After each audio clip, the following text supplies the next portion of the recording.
This story is brought to your ears by all our fantastic supporters on Patreon. To get in on the action yourself with bloopers, extras, and the occasional early story, join us at patreon.com/voiceofallmtg. We'd like to thank our newest patrons, Eric Lindstrom and Jeff Ginger, for already donating. For more stories or just a chat, visit voiceofallmtg.com or find us on Twitter at voiceofallmtg. And now, Voice of All presents Aim Through the Target, Episode 2 of Kaldheim Extras by Setsu Uzume. For a tight, breathless moment, there was no ground. Niko's boot came down through shimmering unrealities and landed on a plank of wood with a light thump. It was much smoother than the first time they traveled. Shorter, easier, the momentum carrying them forward on a tiny boat from a lonely outpost on an ice-strewn shore through the skin between worlds to an entirely different port. The skiff bumped against a wooden pylon, and Niko hauled himself up to get their bearings. Everything was so bright after the spate of gloomy weather that dogged the Kana on Bretagard. The vast network of docks twined lazily over a mirror-black lake with no land in any direction except the dock, barely visible in the cool mist. Niko's breath fogged, but they weren't cold. They breathed in through their nose, waiting for the icy bite of winter to prick their lungs as it had the moment they'd fled from Theros to Kana lands. But there was no sudden chill this time. The air was cool and bracing, alive, the perfect temperature for a tournament. They pressed on, the docks crossing and recrossing themselves like the strata of ages. Among the planks were carvings of all manner of beasts, great bears and dragons, boars and rabbits, squirrels, fish, and whales. Niko stepped and hopped around these symbols with the grace of a dancer, amused and unsurprised that Kaldheimers set their boasts and stories into the very ground. Squinting, Niko twitched the silver-violet lock of hair out of their eyes and took it all in. Proud as a palace, strong as a fortress, the hall was a curving A-frame, like the interlacing fingers of a line of dancers. The hall itself was tended under towering branches that pulsed with magic. This was the absolute pinnacle of the World Tree, a living ornament at the height of the realm. Niko had seen it tooled into Kana armor as a trinity of stars, or hanging in the sky as a triple diamond, the only light in a starless expanse of undulating color. Up close, it was so much more. Stone menhirs stood sentry at the base of the stairway, their concentric carvings lovely and unreadable as Niko began the climb. With each step, understanding and longing bloomed in their chest. They knew why Chell had spoken of it as he did. Nakana described Starnheim as paradise, the Omen Seekers as a puzzle to be unlocked. Niko thought that meant riches and rest, but the place soothed something far deeper. Every step was like the last stretch of road to safety. The warmth radiating from its heart carried the same promise as a dozen hands sharing the work of the feast. Music and chatter hummed through the air, ready at any moment to burst into welcome. Blue and violet light swam over Niko's brown skin as their throat tightened. Tears of relief squeezed behind their eyes, and like an embrace, the doors opened.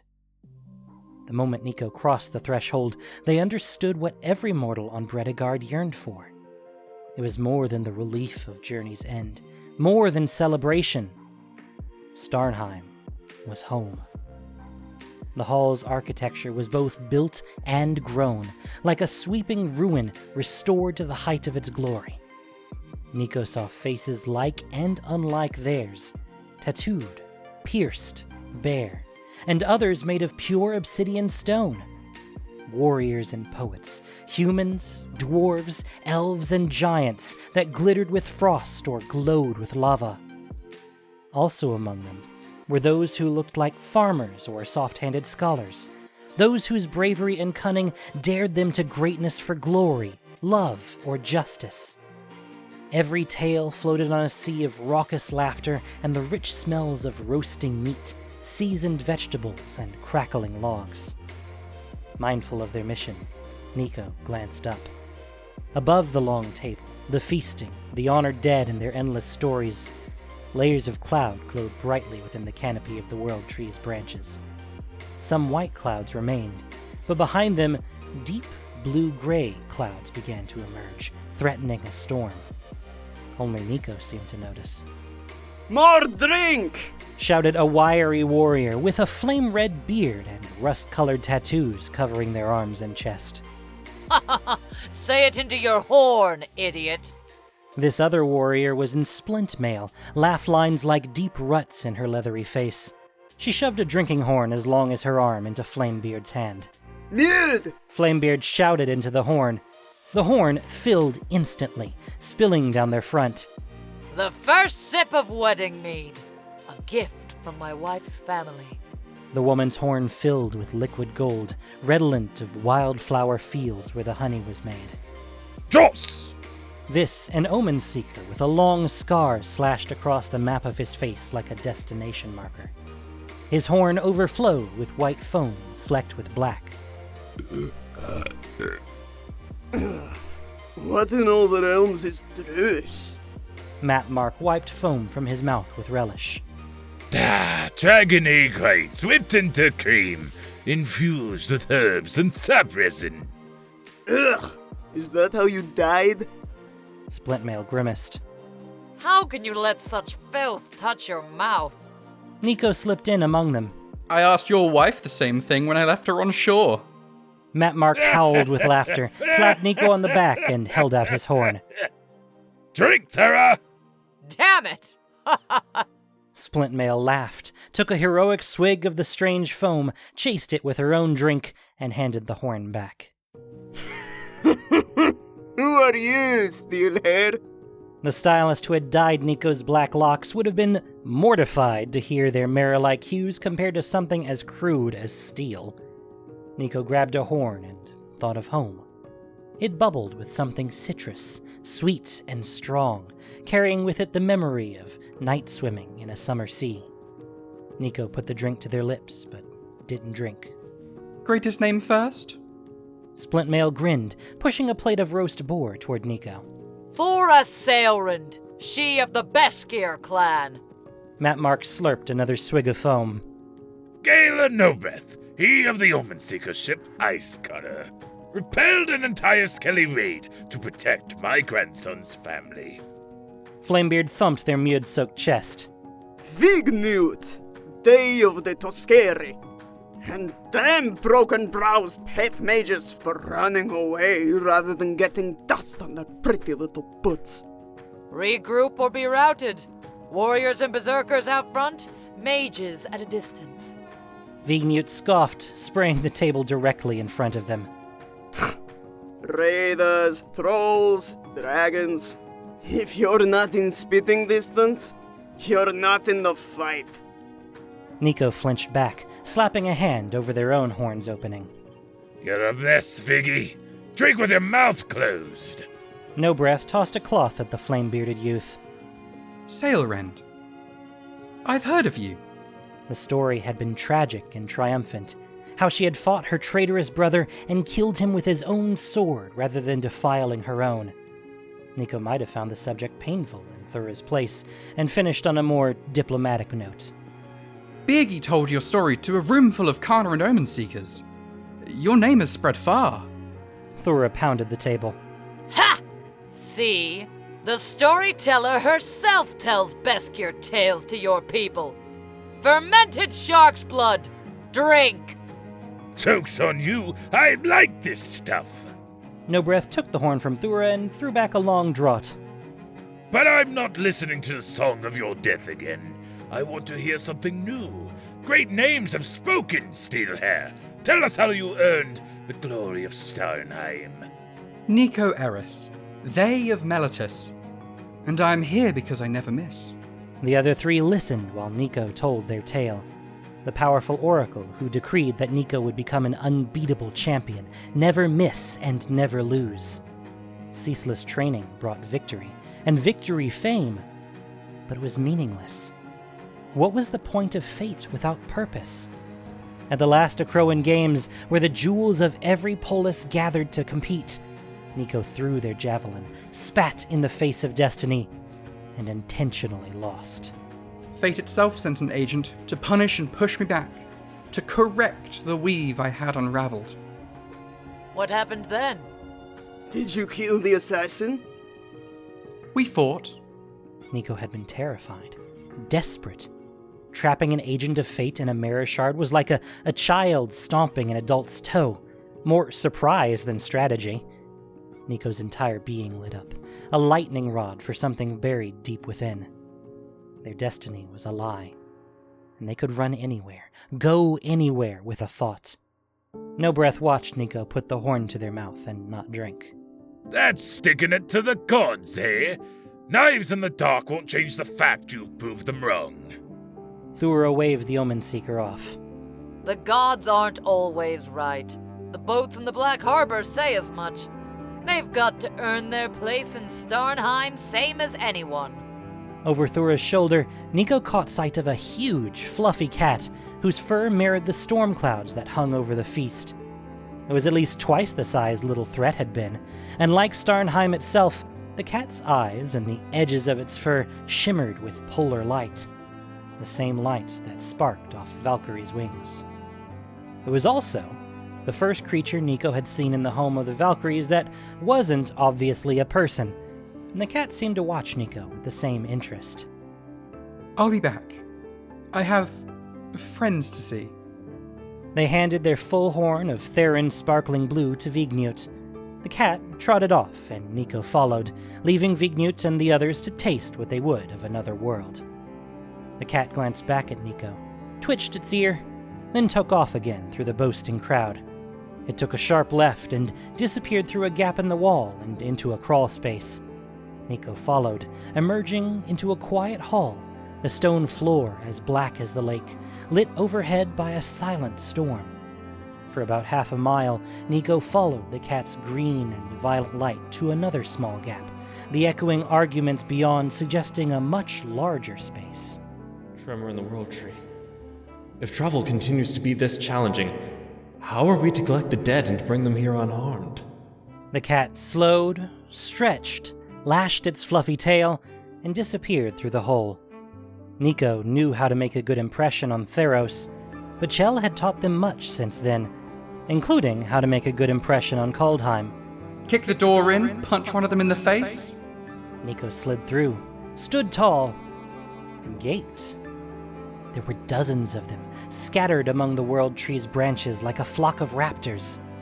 Uniformly tall and striking in appearance, the Valkyries wore armor of all types in silver, gold, and burnished black and bronze. Layers of fur and stone amulets on chains distinguished some, while others swan through the hall in tooled belts and harnesses plated with the most finely crafted metal Niko had seen since leaving home. Their long braids were ringed with cuffs like the bands of snakes, and many drank from long horns like the flame-bearded berserker. Those with white wings radiated the pale hues of dawn, and their black-winged counterparts, like the one Niko had captured, ribboned with the strange greens and blues of a deep winter night. What could possibly threaten these gods? A honeyed voice came from a pale-winged Valkyrie with deep brown skin. Aggressor, did you find a little friend? Are you lost, my dear? You should return to the feast. It took a moment for Niko to realize the Valkyrie was now addressing them rather than the cat. Valkyrie of Starnheim, I am Niko Eris. They of... Yes, go on. Back to the hole with you. Niko scanned the room, looking for the dark-skinned Valkyrie with yellow hair and dove-gray wings, a witness to what had happened. But there were so many of them. I don't belong in the hall. I'm not supposed to be here. Be brave, little one. You're safe, I assure you. Niko ground their teeth. These beings were no different than Clothis, or the Agent, or the Oracle who used fate as a cage to keep people controlled. Niko addressed them with a voice trained for stadiums. I am from Theros, a land that has never heard of you. My name is Niko Eris, and I captured one of you to stop a meaningless death and find a way here. 2 clans of Bretagard pooled their power to bring you a warning. The Cosmos Serpent is coming for you. It will see your hall destroyed, your dead obliterated, and your lake drained to nothing. There will be nothing left of your home but the dregs of a pig's trough. Another Valkyrie, white gold hair and pale skin in sharp relief against the black clouds roiling among the world tree's branches, rested her chin in her hand. Evocative. And impossible. The Valkmere Lake and everything on it is our blood and bone. We cannot be taken unawares here. And yet no one greeted me at the door. Your cat has better manners. The grey cat leapt onto the blonde's shoulder, nuzzling her snowy wing. Must have taken you for a nosy little squirrel, didn't you, Aggro? The cat accepted a scritch, shimmering with polar light, then perked his ears, spooked. He launched a vertical 20 feet, vaulted off a raptor, and disappeared into the interlacing branches above. The open archway that overlooked the lake filled with black wings. Found you, mortal! Niko recognized him the moment he spoke. Avtir, the missing reaper, glided into a hard landing. The agate green glow of his wings blazed, erasing his shadow and turning his brown skin pale, brown eyes almost a yellow with fury. All the Valkyries watched with confusion. Avtir looked a little worse for wear, his long black braids a bit less lustrous and his wings ungroomed, like a crow in a downpour. He shook out his wings, tugged irritably at the tight bindings circling his ribs beneath his armor, and stalked toward the center of the eyrie. He jabbed a finger at Niko. This mortal interrupted our judgment and showed no respect for the laws by which all of Kaldheim lives and dies. Not even the upstart Scotty gods would show such audacity! Avtir didn't draw his sword, but rage crackled off him as though he might do so at any moment. His blackened armor glinted as he pointed at different Valkyries, some huddled close as siblings, others sneering at the mention of their counterpart. Evot, Tove, will you let this affront go unpunished? What about you, Gisela? If Alstic had been attacked by a mortal under the auspices of keeping Frith in the middle of a pitched battle, would you have abandoned her? Of course not. You would have fought! This vision they speak of is nothing but Finn Snake Hunter chasing his lost youth. Could you imagine that blowhard flailing against a creature whose body encircles the world tree itself? Outrageous. Avtir rounded on Niko with a sweep of his wings. Niko had to adjust their stance to keep from being blown back.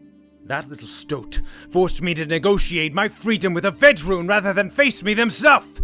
Not only an invasion, but a craven, deceptive... Another Valkyrie glided down from the branches on dove-gray wings that shimmered blue as a winter moon. Their yellow hair framed a brown face with severe gray eyes. Avtir, are you hurt? What happened to your wings? Niko recognized them, the other one from the battlefield. Their presence seemed to blunt Avtir's anger. The ways through the cosmos are crowded. If I had carried a mortal with me, I might have lost them. When did you leave me there, Ritva?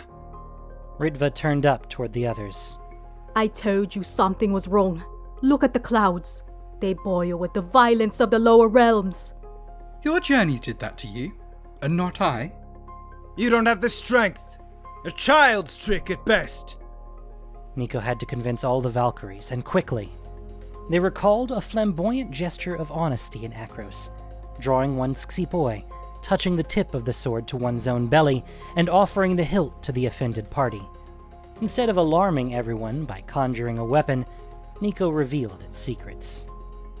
If something cracks or shatters the mirror, you're free. The more traps that require my attention, the less time I can hold them. And if I forget about you, since I don't have to concentrate on just one, the magic wears off on its own. A few hours at most. You were never in danger from me. The other Valkyries all looked to Avtir, his accusations and experiences seeming to help rather than hurt Niko's case. Avtir blew air from his nose, beaten but unwilling to concede. He muttered a long string of curses Niko couldn't understand and swept out of the eyrie with Ritva at his elbow. Then he froze. Ritva touched his arm, staring at the sky in horror. Mother of us all! High above them, Past the soft serenity of the cloud line, the smooth expanse of twilight began to boil with infection. As if seen through thin ice, glimpses of other realms appeared, sharpened, faded, as though dozens of doom scars pressed in on the edges of Starnheim. Land and sky met at orthogonal gravities, showing lakes of fire flowing uphill, a long drop onto broken boulders tufted with moss and lichen, and a familiar land under strange skies. The last image swelled, rippled, and tore. At first, it looked like a festering puncture, a congealing length of black blood oozing into reality. But the rivulet tensed and drew back into itself, trunk thickening, skin splitting and flaking off into the Valkyrie like falling leaves of pure iridescence, each the size of a village. What began as a featureless slug coiled and tensed in the air, bulging and bristling with scales and spikes. The creature solidified into a massive, armored eel, born from the interstices of the cosmos itself. And then there was the sound. The jaw opened, dislocated. Venom-laced teeth like towering spikes glistened against the cyanotic flesh of its maw. Its shriek ripped through the sky, a tortured cacophony of twisted metal, toppled cities, whole worlds ground to rubble. Niko's hands over their ears went numb from fear. Coma. The Cosmos Serpent. If an omen path was an opening between worlds, the gash this creature caused was a violation. Arcs of magical energy skittered and crackled like a parasite's acid to weaken the soft skin of the world. Niko looked to the Valkyries for structure, for leadership, but there was none. They were as scared as Niko was. This shouldn't be possible. Someone must have released it, sent it. But who would attack us? Why? We have to fight it. We can't let it harm the people. We have to run! The serpent thrashed, and the black lake roiled in its wake. Clouds churned, and the serpent lunged at the sight of movement, the snap of its jaw resounding like a boulder split by lightning. With the way between worlds unstable? Absolutely not. I won't abandon our home, our blood, not without a fight. A wild, hysterical memory of Threat the Ratcatcher crossed Niko's mind, the way it chased Niko's mirrors wherever Niko threw them. If we can't fight and we can't run, then we have to herd it back out. Fly in close, right side or left side. Make it chase you the way cats chase toys. And if we can't outfly that thing? Mirror. It's safe, too small to see. Animals follow what looks alive, right? We tug its attention, like tugging on reins, and drive it back out through one of those holes. Ritva and Avtir exchanged a glance, then looked up at the creature. What about the dead? Can they fly? If not, keep them inside. If that thing gets distracted, the plan's finished. You see what I see in them, dear one. Don't be stubborn. It should go back through the path it came from. I won't risk sending it to some random, undeserving place. Done. And if we can follow it home, then maybe we can find the one who sent it. With grim resolve, Avtir followed Ritva's lead. The two Valkyries pulled their horns from their belts and blew, assembling all their kin from the endless hall. They gathered spears, swords, shields, war hammers, and axes, and made final adjustments to their armor and formed up.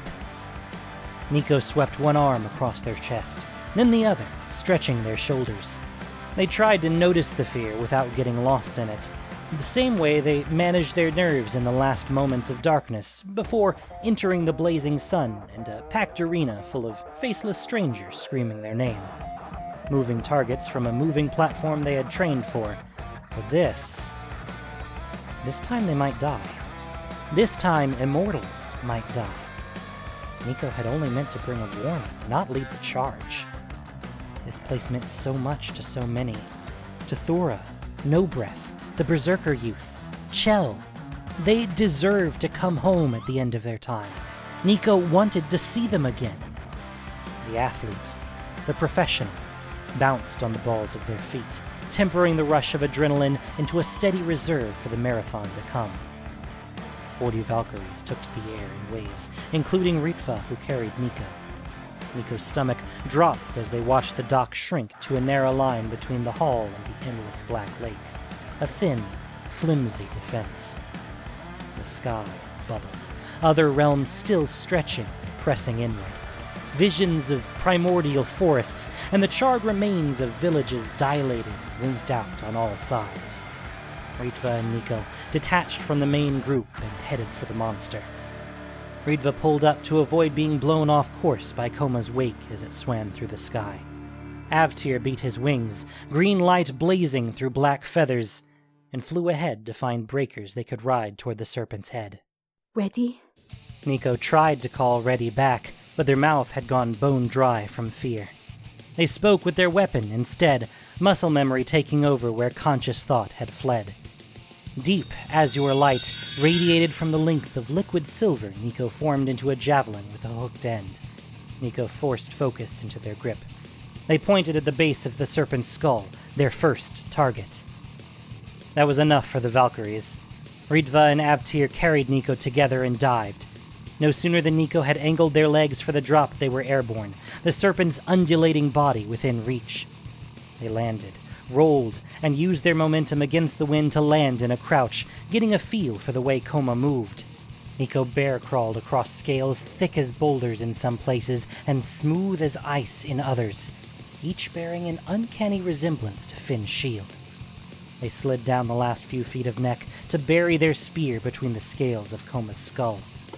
Gritting their teeth, Niko's power flowed down through the javelin to make an anchor, extending 3 prongs off the base that curled deeper into the beast's flesh. It stank of charred metal and acid. Niko angled their feet at either side of the wound, hoping their boots would save them from the worst of the burns. Niko raised their left hand, and Avtir, far to their left, sounded his horn. A squad of 5 Valkyries pressed forward, howling war cries and radiating storm light. They beat their swords against shields, taunting Koma to come after them. Koma took the bait, flying onward after the light and the thunder, opening its jaws to snap up the nearest. The Valkyries scattered in all directions, and just as Koma's teeth closed on the slowest Valkyrie, Niko hurled a mirror, and the Valkyrie appeared to shatter into 1,000 shards of glass, while her true body, trapped in the still hurtling mirror, sailed harmlessly out of Koma's reach.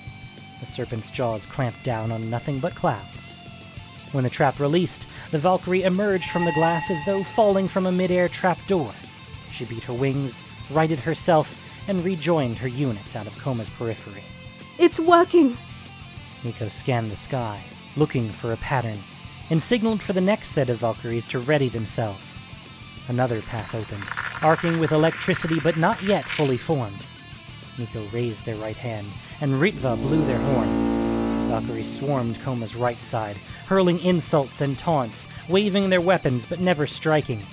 The second Koma's eyes were damaged, the plan would fall apart. The snake pounced, striking out at the Valkyries, and Niko threw mirror traps, disappearing the beast's prey. Each time the Valkyries fell out of Koma's periphery, Niko summoned another mirror, shattering the first. Koma flew onward, and Niko's holstered mirrors hovered nearby as Niko scanned for the right omen path. Koma's head jerked up and it shrieked. Niko felt the world tilt and nearly lost their balance. Koma must have felt the spears and itch. Niko dropped to their knees and shifted forward, letting the first javelin shatter. They dug their gloved fingers under 2 of Koma's scales and heaved, holding them up with their forearms and driving 2 thicker, shorter spears into the soft flesh beneath. Koma howled, thrashed its head back and forth, and spun around in the air. Every inch of Niko's body clung to Koma's scales, even as the serpent's acid blood sizzled and flecked against their armor. Kana armor. Bretagard armor.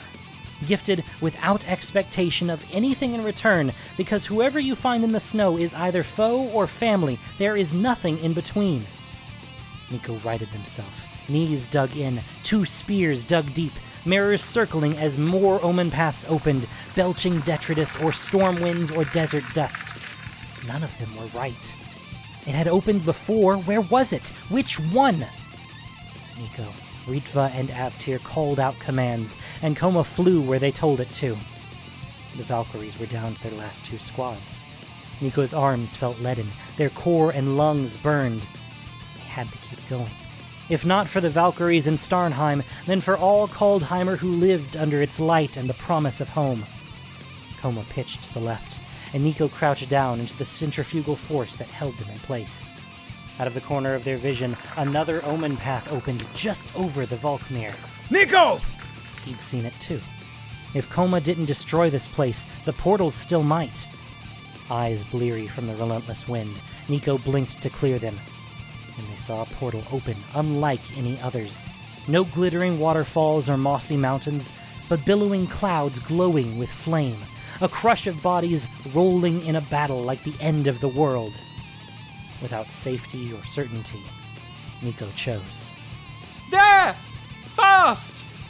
Avtir blew the horn, and the last squad of Valkyries mobilized, roaring for battle, blazing with light, and drawing the serpent to follow.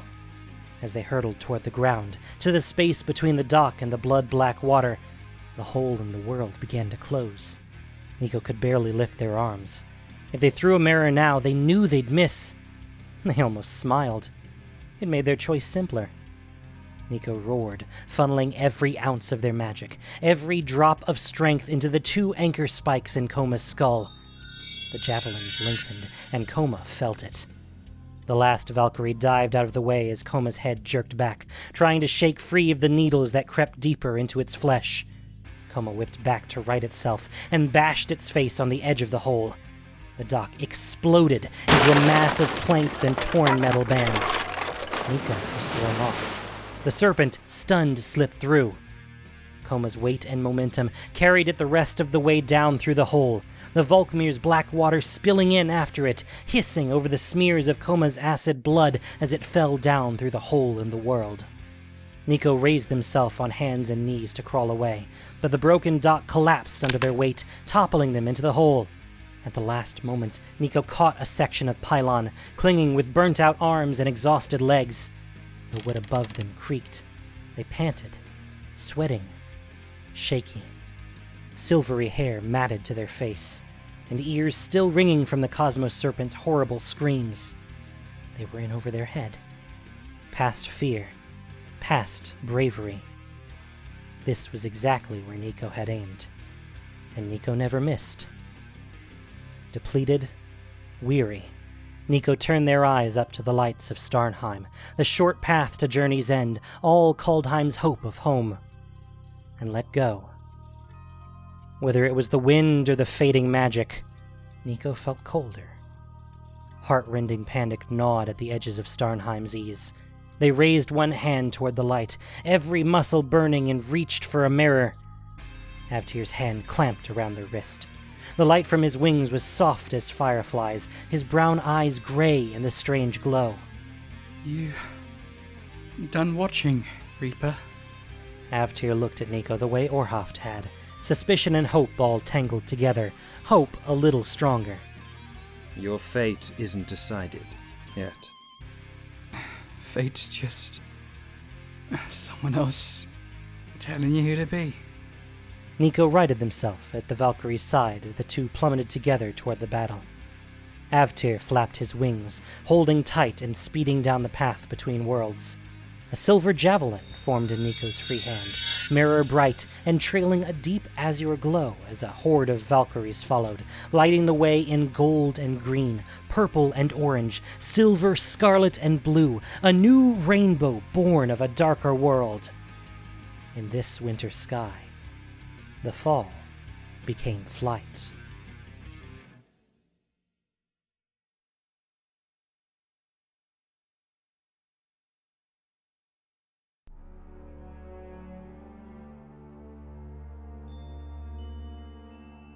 Thank you for listening to this production of Voice of All. As listener-supported entertainment, we rely on you not just for the voices of the characters, but also to keep us going and growing. If you enjoyed what you heard, please support us by reviewing and following us on your favorite podcast apps or YouTube, or just plain sharing with your friends.